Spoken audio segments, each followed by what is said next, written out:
All right. I'm going to keep the glasses on. New edition. Ooh, don't I look all intelligent or not? I at least can see a little bit clearer, though they're reading glasses, so this is not great. Well, actually, it's okay actually looking at the screen here. It's probably if I look over, yeah, at other stuff, it's a little blurry.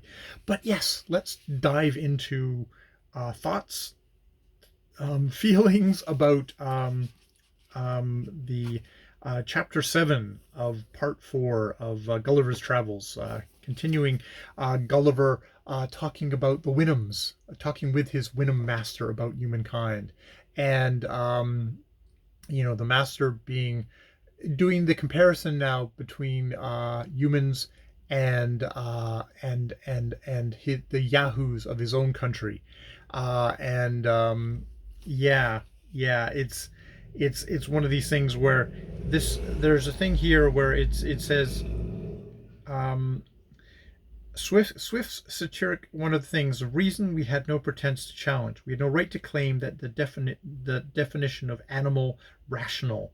Swift's satiric project in Gulliver's Travels was to prove, quote, the falsity of that definition animal rationale, to reject humankind's claim to be reasonable animals. See his letters to Pope of 29th of September 1725 and 26th and November 1725.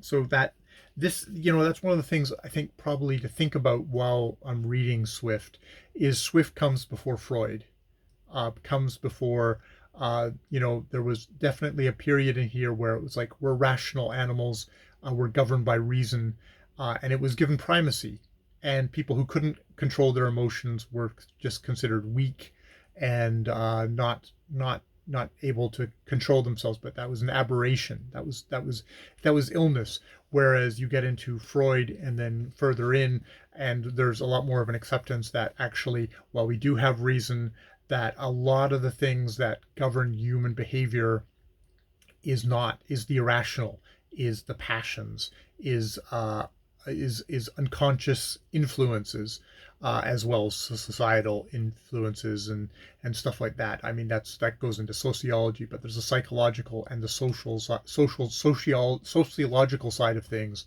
hasn't come up. And Swift in here is in the age where reason is given primacy, is saying no, we're savages. The things we do are by definition insane, violent, lustful, go completely against reason.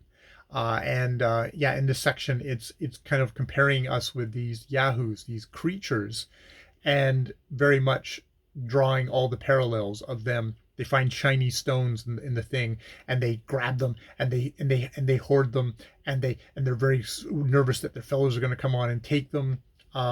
You'll have two yahoos battling, and a third one will take advantage of that and come and steal it, which is definitely a reflection of wars where someone comes in to help one side and then takes advantage of whoever they can in the situation.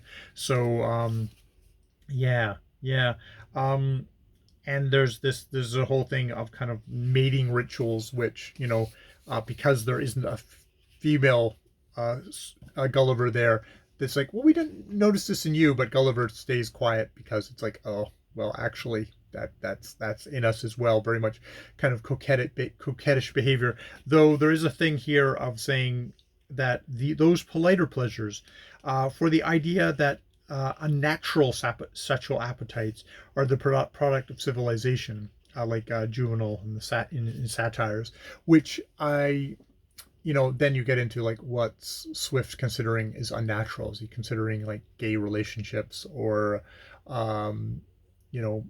more complex sexual expressions are a product of civilization and are unnatural?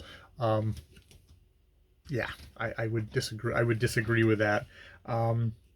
He actually keeps them kind of the Christian authors Moore and Swift modify the Spartan practice of having sharing wives for among the Utopians and the Winhams, so that while there is a communal allocation of individuals and goods between households and regions, the institution of marriage is preserved inviolate. So that was one step too far, even for someone like Swift, who is so interested in thing. Yeah, and there is a thing here of you get a depressed Yahoo, which like that it really puzzles them. It's like it just kind of sits down and starts moaning and crying, and it seems like the only thing to do to help it is to just sort of set it to hard work, and that seems to right it again, which, you know, that's definitely a thing.